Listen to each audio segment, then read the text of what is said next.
What if everything you thought you knew about a king's power was a lie? What if the story of Ferdinand VII was more about humiliation than glory? Today, we uncover the dark reality of his reign, one that history has tried to bury for centuries. The opulent palace stood silent, its grand corridors echoing with the whispers of a royal scandal long suppressed. Ferdinand VII, King of Spain, was a figure of power, but his throne was not built on strength or capability. It was built on deception. Deception that would come crashing down the night he wed Maria Josefa Amalia. Maria, her hands trembling as she adjusted her veil, glanced nervously at the door. She had been told that this night was a formality, a ceremonial act to solidify an alliance. She hadn't expected much, but she certainly hadn't expected this. Her breath caught as the doors swung open. Ferdinand entered. His posture was stiff, his expression unreadable. But Maria noticed a stiffness in his body, the way his eyes avoided hers, the way he hesitated before speaking. "Your Majesty," he said, his voice strained. Maria forced a smile, trying to mask the unease growing inside her. "Your Majesty," she echoed, her voice soft. The weight of the moment hung in the air. She had heard rumors, of course, whispers of his deformities, his strange mannerisms. But seeing it firsthand was an entirely different experience. His physical presence seemed wrong. He was a king, but he was not a man. Ferdinand's eyes flicked nervously over her, and she caught the way his hands trembled, as if holding back something far darker than his nervousness. I hope the ceremony pleases you," he muttered, turning away to avoid her gaze. Maria didn't know how to respond. What was there to say? His body, his deformities, they were not the only thing unsettling about him. His nervousness was palpable, and she could feel his discomfort radiating from him like an invisible force. "Your Majesty, are you well?" she finally asked, her voice barely above a whisper. Ferdinand stiffened, his face flushing. I'm fine," he stammered, but his eyes betrayed him. There was nothing fine about him. Maria stepped closer, unsure of what to do. The night ahead of her felt like a nightmare she could not escape. She had no idea what she had truly agreed to. I've heard stories about you," she said, her voice shaking. "But I never imagined this." Ferdinand's gaze hardened, but he said nothing. His silence spoke louder than any words could. Maria could sense it then, the weight of the role he had been forced into. A king, perhaps, but a man so broken that even the most intimate of moments with his bride felt like an insurmountable mountain. Maria's heart raced. She wanted to escape, to flee from reality she had just been thrust into. But she was bound to him, married to a man who could never be what a king should be. The room felt cold, the weight of his dysfunction settling heavily between them. The king had arrived, but not in the way anyone had imagined, destined to rule a vast empire. Ferdinand VI's ascent to the throne should have been a story of triumph. But beneath the crown, something was wrong. His body and mind betrayed him, setting the stage for one of Spain's most disastrous reigns. Ferdinand VI's birth was supposed to mark the beginning of a new era for Spain. As the son of Charles IV, he was the heir to the Spanish throne, expected to inherit a powerful empire at the height of its influence. But even as a young boy, it was clear that Ferdinand was not like other princes. His physical appearance alone was unsettling. A sickly child, he was often frail and unremarkable in a family known for its imposing stature. His tutors noted his nervousness and inability to focus for extended periods, but it was dismissed as a quirk of youth, something that time would surely fix. At the age of 13, Ferdinand's education took a pivotal turn. He was sent to the University of Alcala, where he was expected to develop the skills necessary for governance. Yet, instead of the sharp, quick mind of a future ruler, what emerged was a man unable to grasp the complexities of leadership. His academic performance was mediocre at best, and he struggled to keep up with the political theories that would later shape his rule. It was clear to his mentors that Ferdinand was not destined to be a brilliant thinker, nor a leader who could outmaneuver Spain's enemies on the world stage. Yet, his royal blood and family name meant that he was still groomed for power. By the time Ferdinand reached adulthood, his weaknesses were becoming glaring. He lacked the intellectual depth needed for serious governance, and his physical limitations only added to his burden. At 18, he was given his first taste of power when he was appointed regent during his father's illness. It should have been a time for him to prove his worth, but instead, it was a disaster waiting to unfold. In 1808, as Napoleon's forces began to invade Spain, Ferdinand's incompetence became painfully apparent.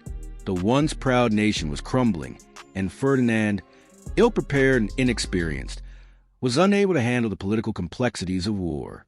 The French army marched into Spain, and Ferdinand's first decision as regent was to cede power to Napoleon, thinking it would spare his kingdom from further destruction. The move was viewed as cowardice, and it would set the tone for his reign. His return to Spain came after his father's abdication, but the throne he inherited was one of instability and chaos. Napoleon had placed his own brother, Joseph Bonaparte, on the throne, and the Spanish people, already demoralized by years of warfare, were unwilling to accept another foreign ruler. Ferdinand, weak in both character and mind, struggled to unite his people, and even when he was restored to the throne in 1814, he faced an empire in ruins. His reign was marked by constant political upheaval, with factions fighting for power and Spain's economy in shambles. Ferdinand's response to the growing unrest was to rely on force, employing harsh tactics to suppress opposition. But the more he cracked down, the more the people resented him. His mind, never suited for the demands of rule, began to unravel. His early education had failed him, and he was increasingly isolated, surrounded by advisors who cared only for their own power.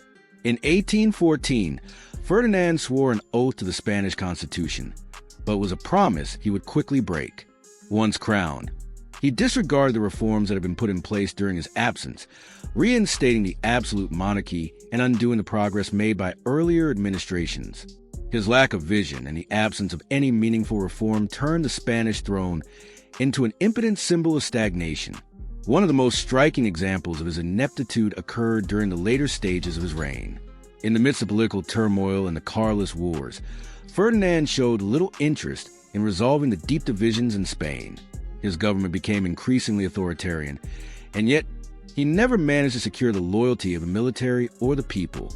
His decisions lacked direction, and his inability to address the nation's most pressing concerns left Spain vulnerable to both internal strife and foreign intervention.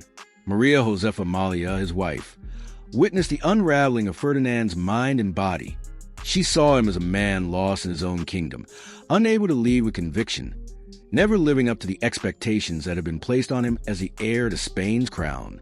His marriage to her, initially intended as a political alliance, became a symbol of his failures, an attempt to grasp a legacy that he would never achieve.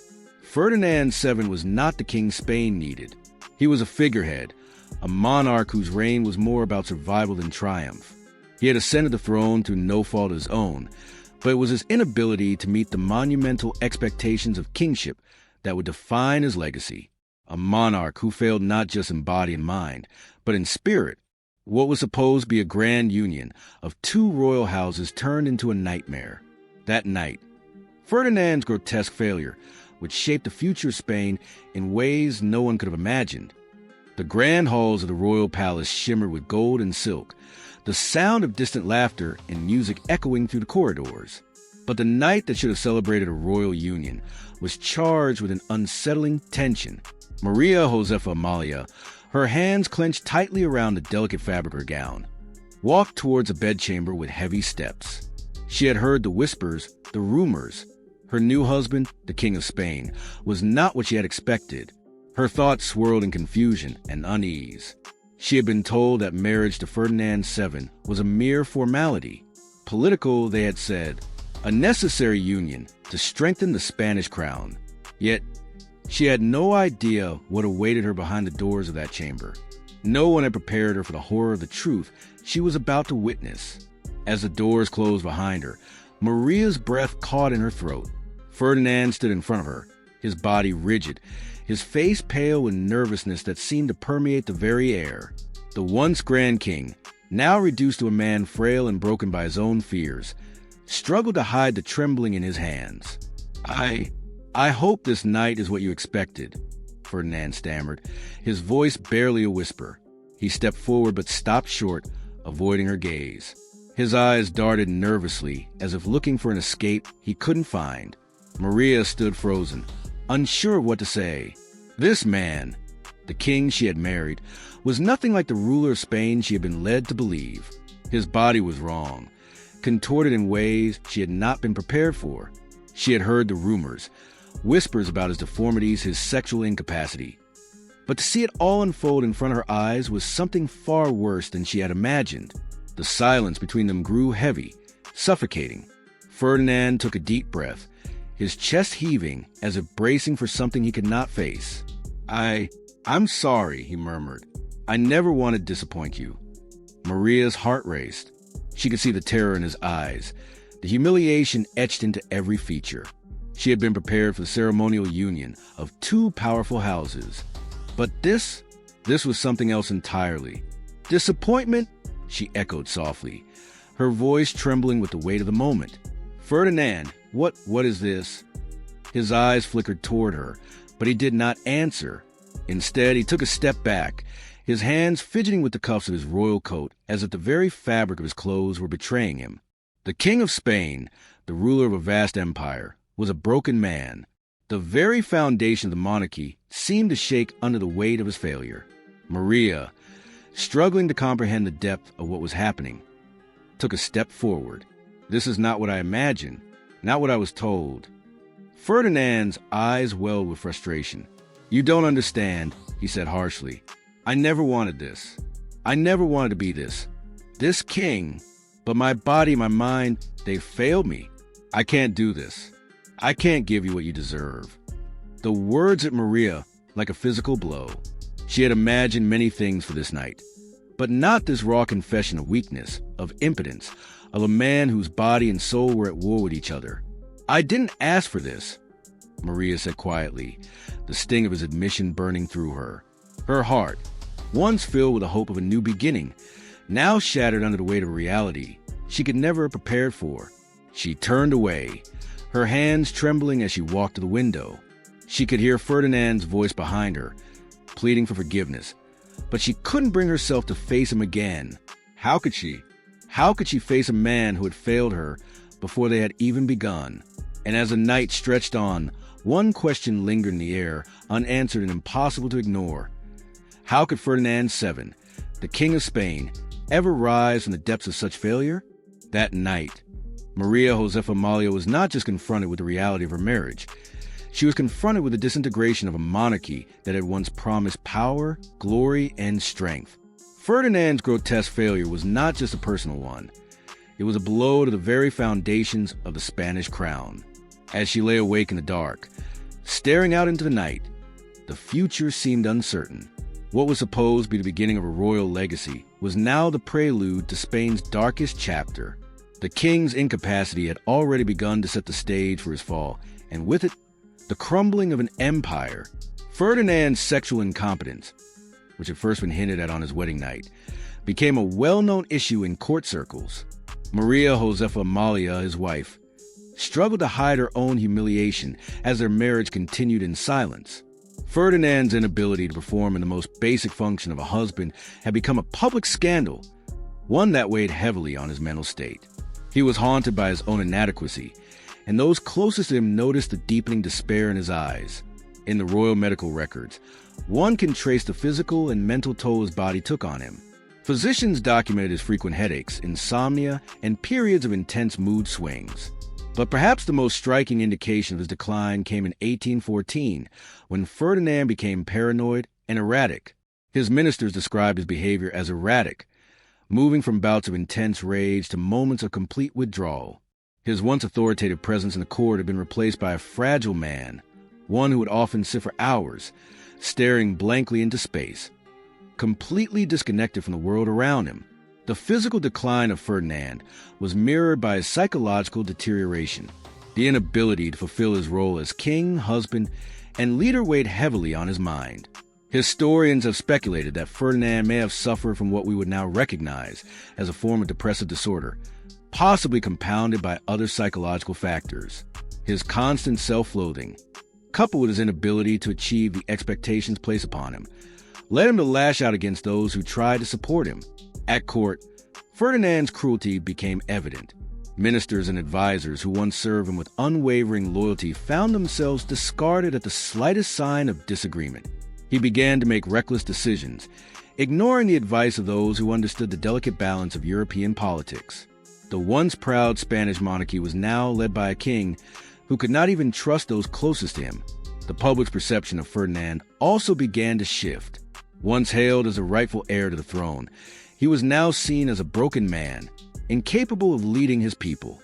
His reign, once full of promise, had become a series of desperate attempts to maintain control over an empire that was slipping from his grasp. But it was not just his physical and psychological health that contributed to his downfall. The deeper, darker side of his reign was a cruelty that came as a result of his insecurities. As Ferdinand's mental state deteriorated, so did his treatment of those around him. His cruelty became legendary, particularly toward his political opponents and those who criticized his decisions. He no longer trusted anyone, seeing betrayal in every shadow and enemy in every corner. This instability bled into his political decisions. Ferdinand's paranoia led him to make decisions based on fear, rather than reason or strategy. His withdrawal from the public eye and his inability to meet with advisors left Spain in a state of political paralysis. Spain, already struggling under the weight of the Napoleonic Wars, now faced an unstable monarch who could neither lead nor inspire. In private, Ferdinand's psychological decline was even more pronounced. His relationship with his wife became one of silent suffering. Maria Josefa Amalia, having borne the brunt of his physical failings, found herself increasingly isolated from her husband. The marriage, which had been a strategic union, now became a battleground of its own. Ferdinand's obsession with his own failures meant he could not connect with the woman he had married. He was consumed by self-hatred, unable to even acknowledge the damage he had done to her and to himself. It was said that Ferdinand often spent his days wandering the palace halls, his mind preoccupied with the ghosts of his failures. He was haunted by the constant reminder that he was not the man Spain had hoped for. His reign, which had started with such promise, had become a shadow of what could have been. Ferdinand's health continued to deteriorate, and by the time he reached his mid-40s, he was barely recognizable as the once hopeful heir to the throne. His body had aged prematurely, his face a mask of weariness and regret. His ministers began to turn on him, recognizing that he was no longer fit to rule. In 1820, Ferdinand's rule was so unstable that he was forced to accept the restoration of the Spanish Constitution, a move that further alienated him from his royal court and the conservative factions that had supported him. Ferdinand VII's story was not just one of physical decay, but a man consumed by his own mind. His reign, marked by paranoia, cruelty, and despair, was a direct reflection of the turmoil within him. As his body failed him, so too did his ability to lead, and Spain was left with a king who could no longer be the monarch they had once dreamed of. For years, Ferdinand's inner turmoil was hidden from the world, but the royal family's secrets could only remain buried for so long. Hidden documents and private letters revealed a shocking truth about the king's condition. Behind the opulent walls of Spain's royal palace, Ferdinand VII's physical and psychological decay was being carefully concealed. For a king, the image of power was paramount, and any signs of weakness could not be allowed to surface. The royal court, along with a well-compensated medical establishment, worked tirelessly to cover up the signs of Ferdinand's decline. It wasn't just his body that they hid, it was his mind. From the very beginning of his reign, Ferdinand's health was a subject of hushed conversations. The court doctors, under constant pressure from the royal family, made their diagnoses vague at best and often deliberately evasive. In letters from the time, it's clear that the medical professionals who attended Ferdinand were well aware of his condition, but chose to downplay the severity, issuing reports that were far more optimistic than reality suggested. One such letter, dated 1815, was written by Dr. Francisco Diaz, the royal physician, to one of Ferdinand's trusted ministers. In it, Dr. Diaz described the king's nervous tendencies and occasional lapses in concentration.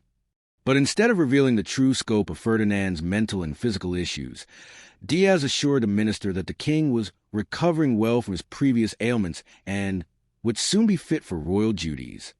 This deliberate attempt to paint a picture of a king in control was a common theme throughout Ferdinand's reign.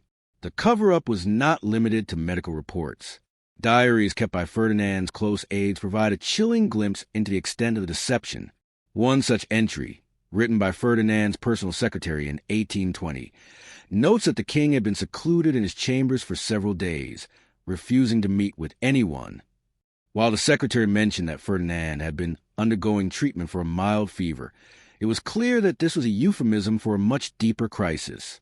The secretary's writing suggests that Ferdinand's mental state was rapidly deteriorating, but in public, he was still presented as the king who could carry Spain forward. Ferdinand himself was complicit in the cover-up. Throughout his reign, he would avoid any mention of his physical and psychological struggles. His letters to Maria Josefa Amalia, his wife, who had already endured the silence of their unconsummated marriage, were filled with apologies for his difficulties, but he never openly acknowledged the full extent of his condition. Instead, he portrayed himself as a man burdened by the pressures of his crown, a leader who struggled only because of the weight of his responsibilities. In 1816, an official royal decree was issued, ordering that no one within the palace was to speak of the king's ailments outside the royal family. The decree specifically prohibited any discussion of Ferdinand's sexual impotence or his increasingly erratic behavior. This effort to shield the king from public scrutiny was supported by the Spanish aristocracy, who feared that any revelation of his condition would irreparably harm the monarchy's legitimacy. Despite these efforts, rumors about Ferdinand's condition began to circulate beyond the palace walls. Some of the most shocking revelations came from members of the court who had grown disillusioned with the secrecy and the king's inability to rule effectively. Letters from these former courtiers, preserved in private collections, tell a story of a king whose physical and mental health was spiraling out of control. One such letter, written by a disillusioned courtier in 1822, claimed that Ferdinand's state of mind was as fragile as his body, and that his cruelty toward those around him was born not from malice but from fear that his weakness would be exposed. As the years wore on, the cover-up began to take its toll on Ferdinand's already fragile psyche. He became increasingly paranoid, afraid that the truth would finally come to light. His erratic behavior only deepened, and the medical establishment continued to offer empty assurances. Even as Ferdinand's health continued to deteriorate, the narrative of a strong, capable king was maintained, hiding the deep cracks in Spain's monarchy from the public eye. In his final days, Ferdinand's condition worsened to the point where he was unable to recognize even his closest confidants. His mind had retreated into a fog, and his body, which had long since failed him, was now a reflection of the kingdom he had ruled. As the courtiers continued their machinations behind the scenes, Ferdinand became increasingly isolated.